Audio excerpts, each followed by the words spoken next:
Good morning. Thanks for starting your day with Denver 7 News. I'm Molly Hendrickson. And I'm Brian Sanders. Let's get right to our top stories. People in Denver are waking up this morning after 7 straight days of protests. Demonstrators gathered once again yesterday demanding justice for George Floyd, the black man who died after an arrest in Minneapolis.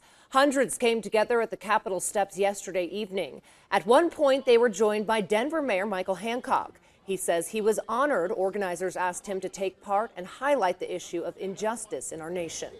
Denver School Board member Tay Anderson is asking the district to cut ties with police. Anderson proposes ending the $750,000 contract the district has with the police department. Instead, he wants to use that money to hire more nurses and mental health professionals. He says he isn't opposed to having security officers, but he says they should not be armed police officers. All 4 officers present during the arrest of George Floyd are now in custody. Derek Chauvin, the officer whose knee was on Floyd's neck for nearly 9 minutes, had his charges elevated from 3rd to 2nd degree murder. That carries a maximum sentence of 40 years in prison.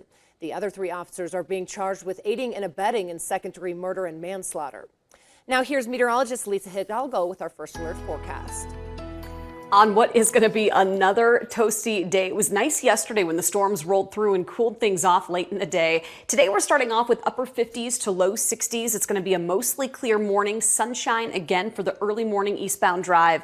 And again, mild temperatures, Golden 59, Centennial, you're also just below 60, and in Commerce City right now 60 degrees. This afternoon, highs climb right back to near 90. Now there is going to be a slight chance for a few severe storms on the far eastern plains. You can see where the dark green is. It looks like the storms that do develop later on today are not going to be quite as intense as what we saw yesterday. We'll take a closer look at your hour by hour coming up.